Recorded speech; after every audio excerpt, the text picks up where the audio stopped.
The monthly family dinner at Mom's house had always been a delicate balance of unspoken tensions and forced pleasantries, but tonight's gathering carried an electric undercurrent that made my skin crawl.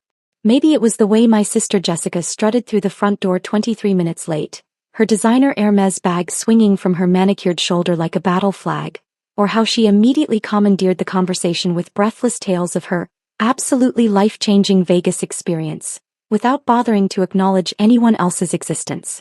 I'd been sitting quietly at the familiar dining room table, mechanically working through Mom's overcooked pot roast while listening to the usual family dynamics play out around me. Dad dominated discussions about his golf handicap improvements.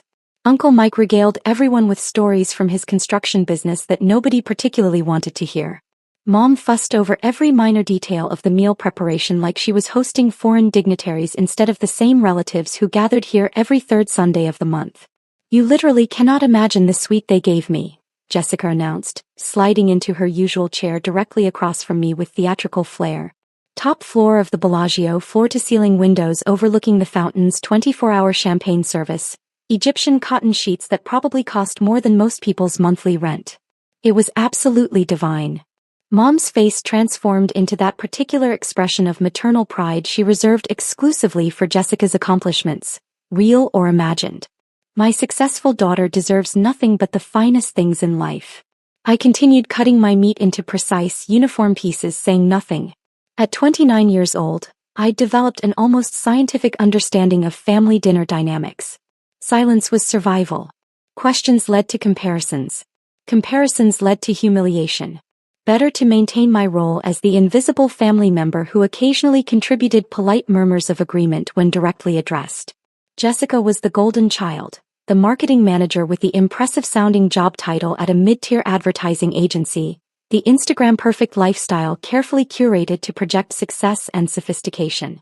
She possessed that particular type of magnetic personality that commanded attention in every room she entered, the kind of effortless confidence that made people assume she must be important simply because she acted like she was. I was the other daughter. The boring government employee who lived in a modest one-bedroom apartment in Arlington and drove a 10-year-old Honda Civic with a dent in the passenger door from a grocery store parking lot incident I'd never bothered to repair. My wardrobe consisted entirely of conservative business attire purchased from department store clearance racks. My social media presence was non-existent. My accomplishments, such as they were, remained largely invisible to my family because they'd never bothered to ask about the specifics of my work. "Jessica, tell them about the shopping expedition," Dad prompted eagerly, refilling her wine glass to the brim while my own sat conspicuously empty. The stories she was telling me earlier were incredible. Jessica's green eyes lit up with the fervor of someone about to deliver her favorite performance. "Oh my God, the shopping situation was absolutely insane. I spent something like $22,000 over 3 days. Completely new wardrobe from boutiques that don't even display prices because if you have to ask, you can't afford it. Custom jewelry from this designer who works exclusively with celebrities. Spa treatments that cost more per hour than some people make in a week." I felt like an actual celebrity the entire time. My fork paused halfway to my mouth. $22,000. On a marketing manager's salary that I knew from previous family conversations, topped out around $60,000 annually before taxes. The mathematics didn't compute, even accounting for credit card debt or savings depletion. "How exactly did you manage to afford all that?" I asked quietly, immediately regretting the question when every head at the table swiveled toward me with expressions ranging from surprise to annoyance. The temporary silence felt heavy and uncomfortable.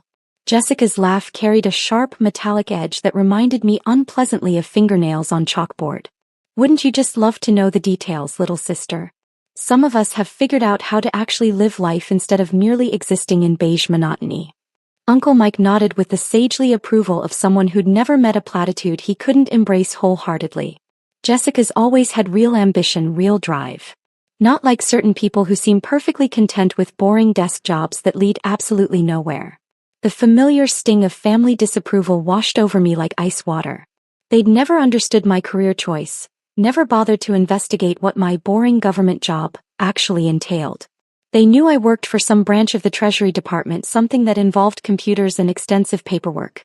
They found it mind-numbingly dull, thoroughly unimpressive, certainly nothing that could compare to Jessica's dynamic marketing career with its client lunches and creative campaigns. Speaking of terminally boring careers, Jessica continued, clearly warming to her favorite theme, how's your little government paper-pushing situation progressing? Still shuffling forms around in some windowless office somewhere. It's going well, I responded automatically, falling back on the neutral responses I'd perfected over years of family gatherings. Well, she repeated with exaggerated incredulity. Jesus Christ, could you be any more pathetic? Don't you have any ambition whatsoever? Don't you want to accomplish something meaningful with your life instead of wasting away in bureaucratic obscurity? Mom immediately jumped into the conversation with her characteristic enthusiasm. Jessica just received another promotion opportunity. Senior Regional Marketing Director position. She'll be managing accounts worth millions of dollars and supervising a team of 12 creative professionals. Jessica preened under the attention like a peacock displaying its plumage. Meanwhile, certain people are apparently still struggling to make ends meet on entry-level government salaries at the advanced age of nearly 30. I wasn't quite 30 yet, but correcting Jessica's timeline would only invite more ridicule. I'd learned through painful experience that factual corrections were interpreted as defensive behavior, which encouraged further attacks. The real difference, Jessica continued, leaning forward conspiratorially like she was about to share state secrets, is that I've developed multiple income streams. Smart investment opportunities, cryptocurrency portfolios, strategic financial moves that your average government drone wouldn't possess the sophistication to understand or execute. He was lying. I could detect deception in her body language with the practiced eye of someone whose professional responsibilities included interrogating financial criminals. Jessica's eyes shifted slightly left when she fabricated stories, her voice pitched half an octave higher than normal. Her gestures became more animated to compensate for the lack of genuine conviction behind her words. But my family had never learned to read Jessica's tells. They absorbed her elaborate fictions with the same enthusiasm they'd shown for her childhood fairy tales. After dinner concluded, I dutifully helped Mom clear the dishes while Jessica held court in the living room, regaling everyone with increasingly elaborate Vegas anecdotes. Each story seemed to feature higher dollar amounts, more exclusive venues, more celebrity encounters that probably existed only in her imagination. As I loaded the dishwasher with mechanical efficiency, I noticed Jessica's oversized purse sitting open on the kitchen counter, positioned carelessly next to the coffee maker. Her leather wallet was clearly visible, stuffed thick with what appeared to be an unusual number of credit cards. Too many credit cards for any reasonable person to carry. I recognized several of them immediately. The distinctive blue Chase Sapphire Preferred card that I'd applied for 18 months ago specifically for its travel rewards program. The sleek silver Capital One Venture card with its unique geometric design pattern. The red Bank of America card that I kept exclusively for emergency situations. My stomach dropped as the terrible realization crystallized. Those were my credit cards. In Jessica's wallet. Being carried around like trophies. Find something particularly fascinating? Jessica's voice made me jump violently. She'd materialized in the kitchen doorway with the silent grace of a hunting cat, arms crossed defensively across her chest. Those are my credit cards, I said quietly, fighting to keep my voice steady. Prove it, she replied with a smirk that contained absolutely no trace of shame or guilt. I could have provided immediate proof. I knew every account number by heart, could recite the 3-digit security codes from memory, had the monthly statements saved on my phone with detailed transaction histories. But I also understood with crystalline clarity that evidence wouldn't matter here, not with this audience, not in this house where Jessica's version of reality always took precedence over objective facts. Why? I asked instead, genuinely curious about her psychological reasoning. Jessica shrugged with practiced nonchalance. You never actually use them for anything interesting. They just sit there collecting dust while you live like some kind of financial monk who's afraid to spend money on anything beyond basic survival necessities. I figured I'd put them to productive use for once in their miserable existence. That's theft, I said simply. It's borrowing. From family. God, you're so fucking dramatic about everything.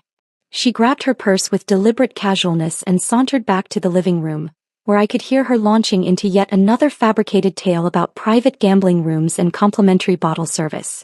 I remained in the kitchen, hands trembling slightly as I retrieved my phone and accessed my banking applications. The financial damage exceeded my worst-case scenario projections. All 3 credit cards had been systematically maxed out with surgical precision. The Chase Sapphire Preferred with its $15,000 limit, showed a current balance of $14,847. The Capital One Venture card reflected $9,923 against its $10,000 limit. The Bank of America emergency card had been pushed to its absolute maximum of $8,000. $32,770 in fraudulent charges. All originating from Las Vegas. All processed over the previous weekend. I walked back toward the living room on unsteady legs, my phone clutched in my sweating palm like a piece of incriminating evidence. Jessica was displaying photographs on her iPhone to an appreciative audience. Images of the luxury suite, shopping bags from boutiques I couldn't pronounce, herself posing with cocktails that probably cost more than my monthly food budget. Jessica, I said quietly, interrupting her narrative about a private shopping experience with a personal stylist. We need to discuss something important. We're already discussing something, she replied without bothering to look up from her phone screen. About the credit cards. The living room fell silent with the abrupt finality of a theater curtain dropping. Jessica finally raised her eyes to meet mine, her expression shifting from casual amusement to sharp-edged annoyance. What about them? You stole them from my apartment. You committed credit card fraud. You need to immediately pay back every cent you spent. Jessica's laugh was harsh and ugly, devoid of any genuine humor. Or what, exactly? You'll run crying to mommy? You'll call the big bad police. I could feel the family's collective attention focusing on me with the intensity of stage lights, and their expressions told me everything I needed to know. Not concern about Jessica's criminal behavior, not sympathy for my position as a victim, but irritation that I was disrupting the evening's entertainment with my petty complaints. Maybe you should have kept better track of your personal belongings, Dad said with the air of someone delivering Solomon-like wisdom. This situation is partially your responsibility for being careless with important financial instruments. She took them directly from my apartment, I said. She used the emergency key I gave her 3 years ago when she was going through her divorce. Family members help each other during difficult times, Mom added with the tone of someone explaining basic moral principles to a confused child. Jessica will obviously reimburse you when her financial situation stabilizes. With what money? I asked. She just spent $32,000 that she doesn't possess. Jessica stood up abruptly, her face flushed with wine and righteous indignation. You want to know what your real problem is? You're pathologically jealous. You're consumed with bitter jealousy because I know how to embrace life while you just exist in your pathetic little gray world of rules and limitations. The room murmured collective agreement. Uncle Mike nodded with the gravity of someone who'd just witnessed profound truth being spoken. Aunt Linda made sympathetic clucking noises about the tremendous stress of Jessica's demanding career. $32,000, I repeated, as if the specific number might somehow penetrate their willful blindness. I maxed out your cards in Vegas, Jessica laughed triumphantly, pulling the crumpled receipts from her purse and waving them above her head like battle flags. What's a broke loser gonna do? The family erupted in spontaneous applause. Dad raised his wine glass in an impromptu toast to Jessica's boldness. Mom clapped her hands together with genuine delight at her daughter's spirited defiance of conventional limitations. I looked around the room at these people who were theoretically bound to me by blood, who were supposed to love and protect me, who should have been outraged by what had been done to me. Instead, they were celebrating my victimization, cheering for the person who had robbed me, treating financial crimes like entertaining dinner conversation. I said calmly, I'll file the report. The laughter continued unabated. They interpreted my statement as an empty threat, the desperate bluffing of someone who lacked any real power or authority. Jessica wiped tears of mirth from her carefully made-up eyes. File whatever pathetic paperwork makes you feel better, she said dismissively. Who's going to believe your sad little story? Who's going to care about some nobody government drone claiming her successful sister stole her credit cards? I didn't respond to her taunts.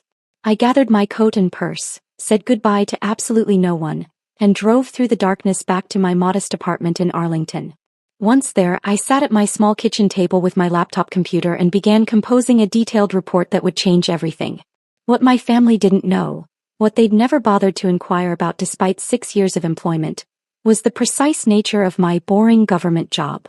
They understood that I worked for the Treasury Department in some capacity, but they'd never asked which specific division. They knew my daily routine involved extensive computer work, but they'd never questioned what exactly I was investigating. I was a senior criminal investigator for the Financial Crimes Enforcement Network, commonly known as FinCEN.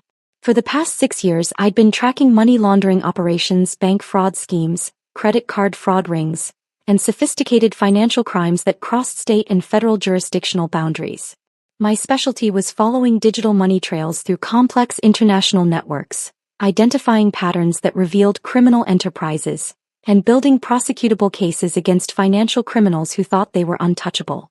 Jessica had just committed multiple federal felonies against a federal law enforcement officer whose specific expertise involved prosecuting exactly these types of crimes. The incident report took me nearly 3 hours to complete with the thoroughness it demanded. I documented every relevant detail: the theft of the physical credit cards from my apartment using Jessica's retained emergency key, the precise dates and amounts of each fraudulent transaction, the admissions of guilt she'd made in front of multiple witnesses, her refusal to provide restitution, her explicit acknowledgement that the charges were unauthorized. I attached comprehensive supporting documentation: screenshots of my banking records showing the fraudulent charges, photographs of the receipts she'd displayed as trophies, a detailed timeline of criminal activity, witness contact information for everyone who'd been present during her confessions. By Monday morning at 8:47 a.m., the case had been officially assigned to a specialized team of federal agents who handled financial crimes against federal employees. Not local police officers who might be persuaded to treat this as a family dispute, not state investigators with limited resources. Federal agents with unlimited jurisdiction and the authority to make arrests anywhere in the United States. Jessica's Las Vegas spending spree had crossed multiple state lines, involved numerous financial institutions headquartered in different states, and violated several federal banking regulations simultaneously. The charges would include credit card fraud, identity theft, conspiracy to commit fraud, theft from a federal employee, and interstate transportation of stolen financial instruments. The investigation proceeded with the mechanical efficiency of a well-oiled machine. Jessica had been remarkably sloppy in her criminal methodology, leaving a paper trail that a first-year forensics student could follow. She'd used the stolen cards at dozens of Las Vegas establishments, always signing her own name instead of attempting to forge my signature, never making any effort to conceal her identity or disguise her activities. Her confidence in her own invulnerability had made her careless. My immediate supervisor, Deputy Director Martinez, called me Tuesday morning at 9:15 a.m. "This case is obviously personal," he said without preamble. It wasn't a question that required an answer. "It's also unambiguously criminal," I replied. "Do you want to recuse yourself from the investigation? Let another agent handle the prosecution." I considered the option for approximately 5 seconds. "No, sir. I can maintain complete professional objectivity. This situation is going to become extremely complicated when your family realizes who you actually are." He was absolutely correct. When the arrests happened, when the family finally understood that their boring government drone was actually a federal law enforcement officer with the authority to pursue felony prosecutions, the dynamics would shift dramatically. Wednesday afternoon at 2:33 p.m. my personal phone rang. Mom's contact photo appeared on the screen. "Honey, something absolutely terrible has happened to Jessica. Men in dark suits came to her office this morning. They arrested her in front of all her colleagues and clients. They mentioned bank fraud and federal charges. This has to be some kind of horrible mistake." "It's not a mistake," I said calmly. Extended silence. "Then, what do you mean it's not a mistake?" "I mean I filed a comprehensive report with the appropriate federal authorities regarding the theft of my credit cards and the subsequent fraudulent financial transactions." You actually called the police on your own sister?" "I contacted federal law enforcement regarding multiple felony crimes that were committed against me." "Federal law enforcement?" Mom's voice sounded faint and distant. "Sweetie, what exactly do you do at your job?" I'd been waiting 6 years for someone in my family to ask me that specific question. "I'm a senior criminal investigator for the Financial Crimes Enforcement Network, Mom. I investigate bank fraud, money laundering, credit card fraud schemes, and other financial crimes that fall under federal jurisdiction. What Jessica did to me represents a textbook case of interstate credit card fraud." The silence stretched so long I began to wonder if the call had been disconnected. You're actually a federal agent?" "I'm a federal criminal investigator with arrest authority. I've held this position for 6 years. But you always said you worked with computers and paperwork." You said your job was boring administrative work. I investigate complex financial crimes using computer forensics and extensive documentation. I never described my work as boring. You and the rest of the family decided it was boring without ever asking for specific details. Another protracted silence punctuated by the sound of Mom's labored breathing. Can you make this situation go away somehow? No, Mom. I cannot make federal felony charges disappear through personal intervention. Jessica committed credit card fraud across multiple state lines, stealing from a federal law enforcement officer. She's potentially facing up to 20 years in federal prison. Mom began crying audibly. But she didn't know. She didn't know what your job was. She knew she was stealing from me. She knew she was committing fraud. My specific employment doesn't make theft more or less illegal under federal statutes. But she's your sister. And I'm the federal agent she committed multiple felonies against. Thursday morning brought another call, this time from Dad at 7:42 a.m.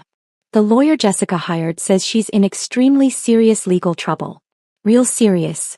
He says the federal prosecutor assigned to her case is pushing for maximum sentences on all charges. That assessment sounds accurate.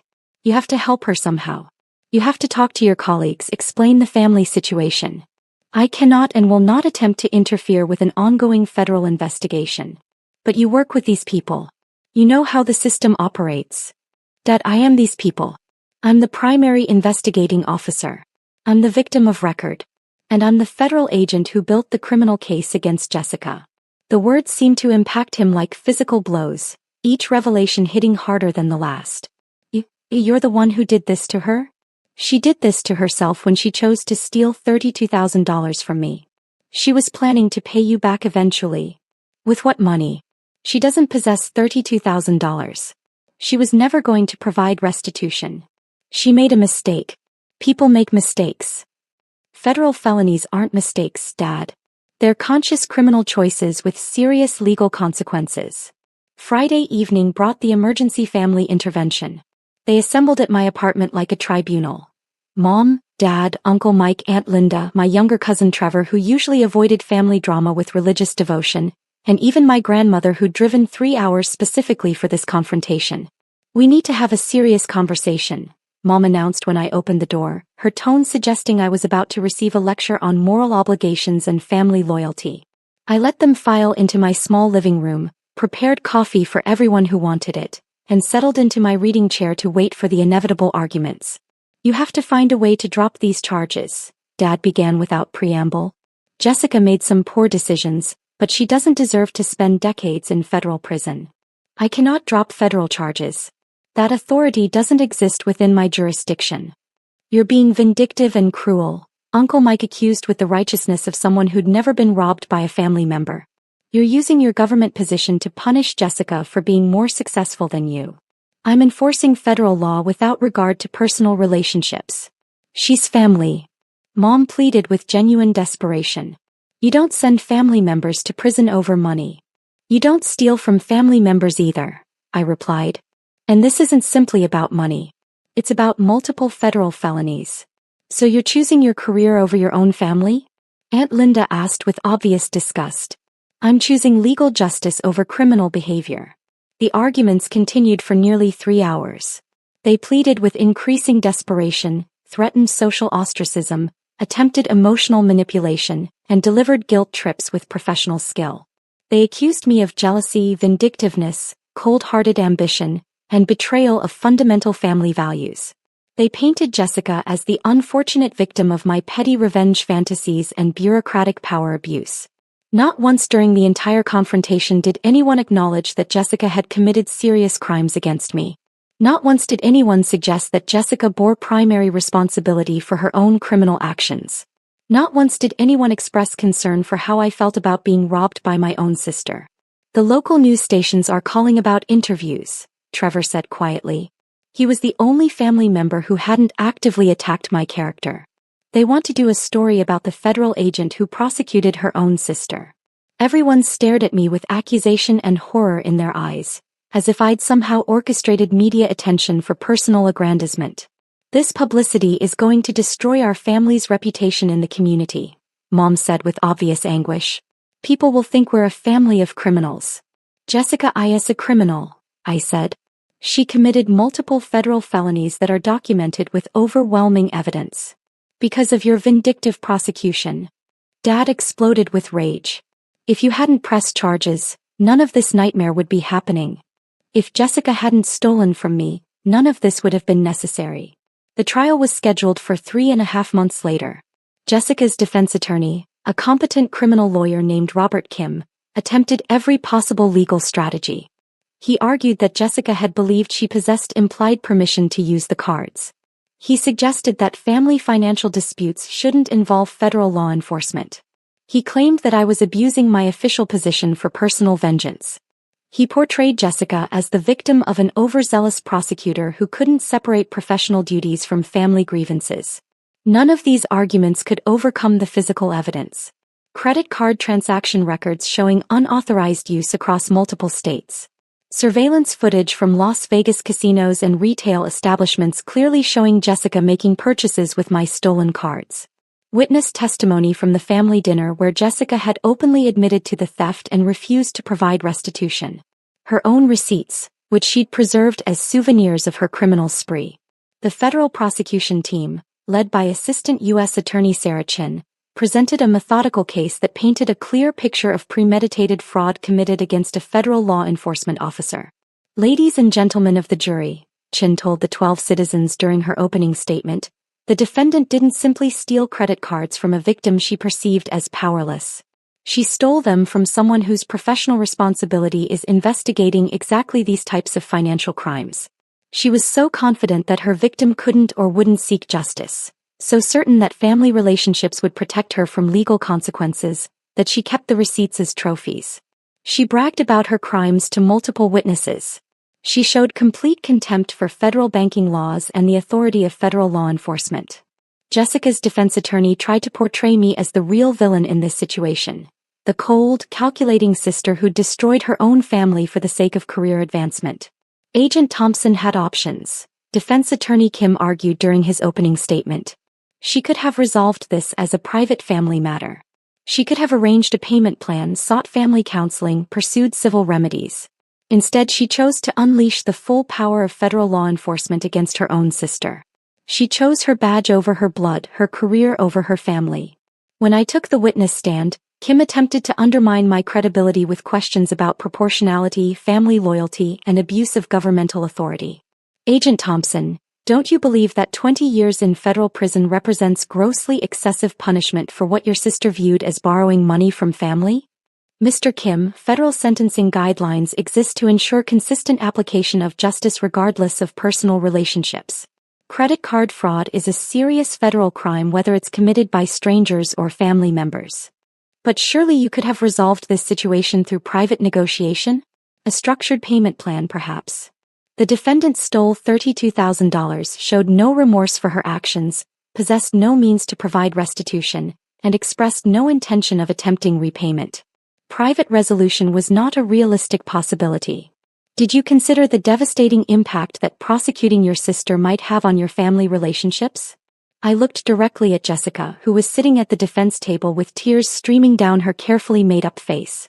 For the first time since this entire ordeal began, she appeared genuinely frightened rather than angry or defiant. Mr. Kim, my family relationships were already devastated. They were destroyed the moment my sister decided that stealing from me was acceptable behavior because she perceived me as weak and powerless. They were further damaged when the rest of my family chose to celebrate her criminal actions instead of supporting me as the victim of those crimes. The jury deliberated for exactly 47 minutes before returning unanimous guilty verdicts on all counts. Credit card fraud, identity theft, conspiracy to commit fraud, theft from a federal employee, and interstate transportation of stolen financial instruments. Jessica received a sentence of 8 years in federal prison.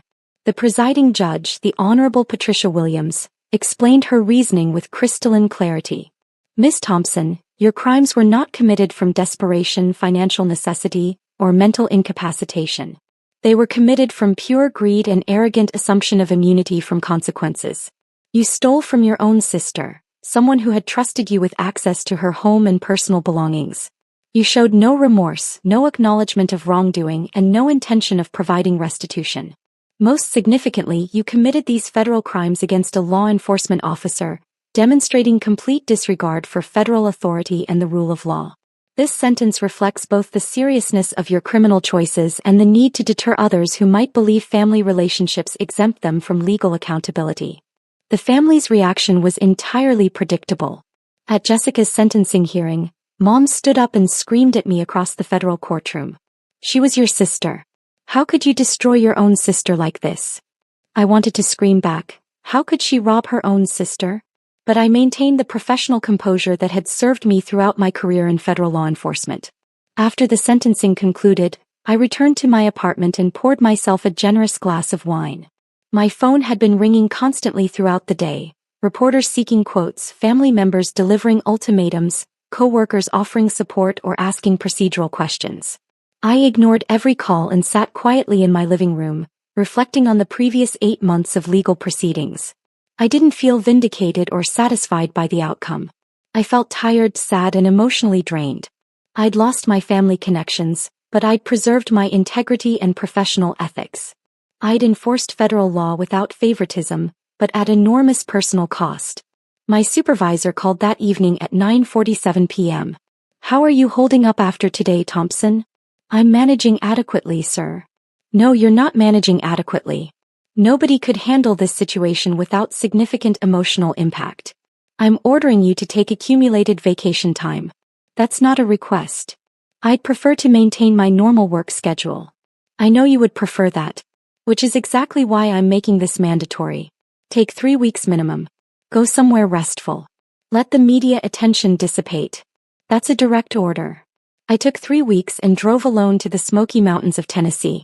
No internet connectivity, no cellular service, just hiking trails and clear mountain air that helped clear my head. When I returned to Washington, the news cycle had moved on to other stories and controversies. Jessica served 5.5 years of her 8-year sentence before being released to a federal halfway house. She never contacted me during her incarceration, never apologized for her actions, never acknowledged that her criminal choices had consequences beyond my vindictive prosecution. The extended family occasionally attempted to guilt me into visiting Jessica in prison or contributing money to her commissary account. I declined all such requests without explanation. 4 years after the trial concluded, I was promoted to Assistant Director of FinCEN's Criminal Investigation Division. The case that had destroyed my family relationships had simultaneously established my reputation as an investigator who couldn't be intimidated, corrupted, or compromised by personal relationships. I never married, never had children of my own, never rebuilt the family connections I'd lost. But I constructed something else. A distinguished career devoted to protecting innocent people from exactly the types of financial crimes that had been committed against me. Sometimes, late at night in my government office reviewing complex case files, I wonder if I made the optimal choice. If there was some middle ground I failed to consider. Some alternative approach that could have held Jessica accountable without destroying every family relationship I'd ever known. But then I remember her standing in that living room, laughing while waving those receipts like victory banners, asking what a broke loser, like me, could possibly do about her theft. I remember my family cheering her criminal behavior, celebrating her boldness, dismissing my victimization as irrelevant drama. I remember the moment I realized that the people who were supposed to love and protect me had chosen instead to enable and celebrate the person who'd hurt me most. That's when I know with absolute certainty that I made the correct choice. Not the easy choice that would have preserved family harmony, not the choice that avoided conflict and maintained comfortable illusions, but the morally and legally correct choice. The choice that demonstrated federal law applies equally to everyone, regardless of blood relationships or family dynamics. The choice that established criminal behavior has serious consequences, even when committed by people we love. The choice that affirmed I was worth protecting, even if I had to protect myself from my own family. Jessica learned that family relationships don't provide immunity from federal prosecution. I learned that sometimes doing the right thing costs everything you thought mattered most. But it's still the right thing, and I would make the same choice again without hesitation.